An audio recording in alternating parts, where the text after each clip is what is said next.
दूसरा है भ्रकुटी के तख्त नशीन।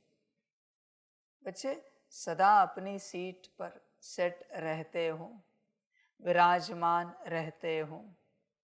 तुम स्वयं विचार करो, अभी भी मुरली सुन रहे हो, क्या सीट पर सेट हो या कहाँ हो?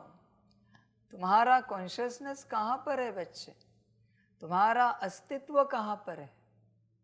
सीट पर सेट होंगे तो मुरली सुन पाएंगे, क्योंकि बाप मुरली तो आत्मा के लिए सुना रहा है।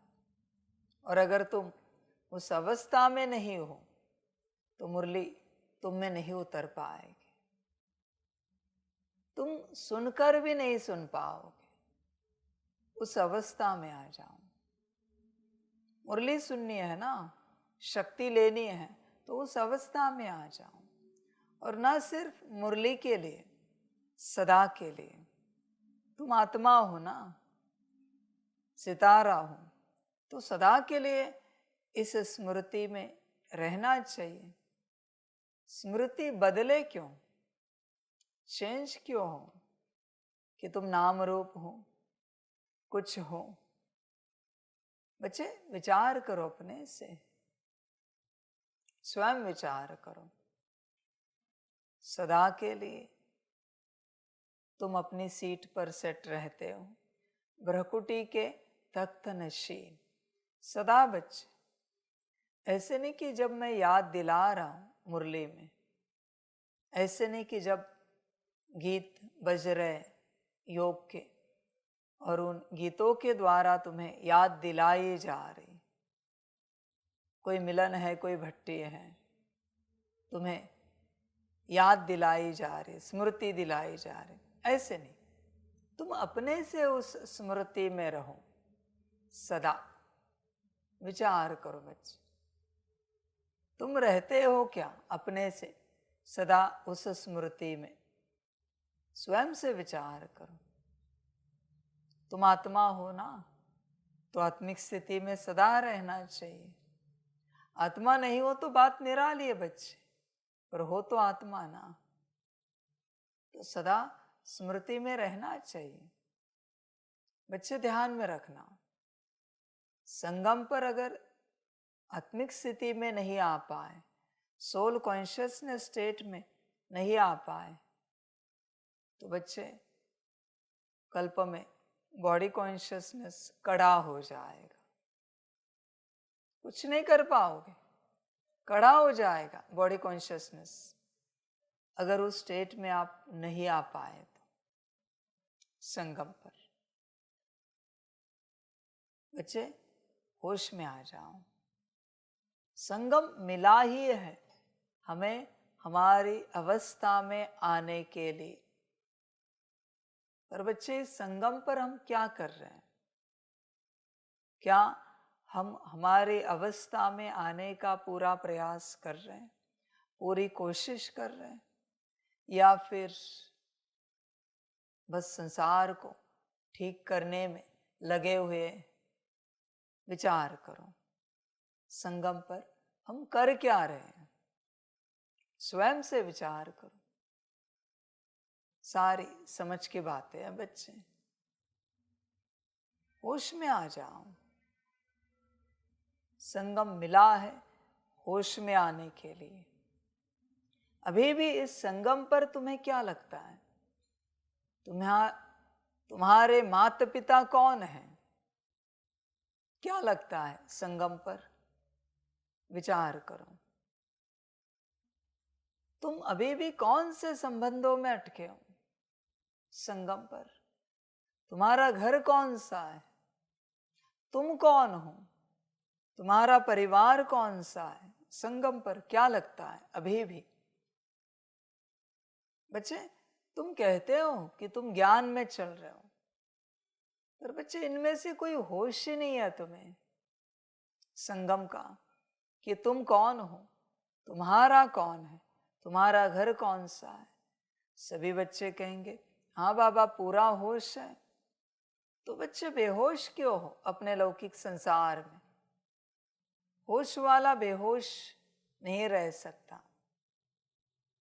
बच्चे देखो, होश में आ जा। संगम पर अगर तू अपने आप को नहीं पा सका तो कभी नहीं पा सकेगा, इम्पॉसिबल है पाना। माया आपको व्यस्त रखने की कोई ना कोई उपाधि, कोई ना कोई साधन निर्माण कर रही है, कुछ न कुछ ला रही है ताकि आप व्यस्त रहो। देखो बच्चे, आप जो चर्चाएं भी करते हो वो चर्चाएं भी मायावी होती है, जो सुनते हो वो भी मायावी है, जो आंखों के द्वारा देखते हो वो भी मायावी है। तो ये किसने लाया है और क्यों लाया है? बच्चे ध्यान देना इन बातों पर, ये सब आएगा, पर इसके बावजूद तुझे अपने आप को पाना है। तूने अगर इस पर जीत पा ली, दृष्टि पर, वाणी पर, कानों पर जीत पा ली, तो बच्चे बीमारी स्टार्ट हो जाएगी तन की। तन की बीमारी में भी तू नहीं हिल पाया तो मन बुद्धि संस्कार को हिलाया जाएगा। बच्चे ये तो लगा ही रहेगा मायावी सूत्र, ताकि तू उस अवस्था में ना आए, तू उस कॉन्शियसनेस को ना पाए। ये लगा ही रहेगा, आपके जीवन में कुछ न कुछ समस्या लगी ही रहेगी। ये कभी नहीं हो सकता कि निरसमस्या, असमस्या, शून्य समस्या, ऐसी जीवन कभी नहीं होगी। पर बच्चे उसके बावजूद, समस्या रहने के बावजूद तुम्हें अपनी यात्रा पर कायम रहना है, वरना समस्या में खो जाओगे, समाधान को ढूंढने में पागल हो जाओगे और अपनी यात्रा समाप्त कर दोगे। होश में आ जाओ, यात्रा पर अटेंशन दो।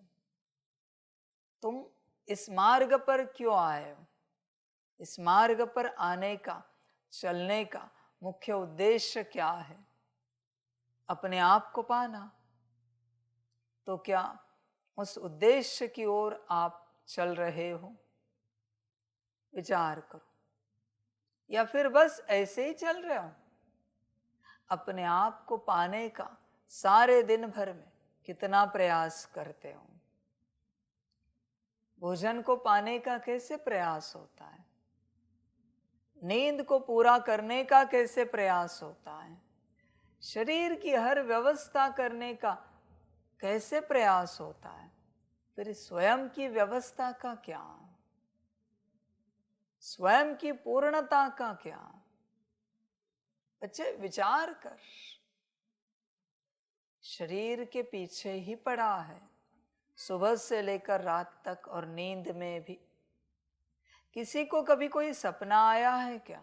उस सपने में तुम आत्मिक स्थिति की प्रैक्टिस करते हुए तुम अपने आप को नजर आए हो, या आत्मा समझकर परमात्मा को याद कर रहे हो, ये सपने में दिखा है, या सकाश देर जो भी ये बात, या मुरली पढ़ रहे हो? कभी आया है क्या ऐसा कोई सपना? क्यों नहीं आया?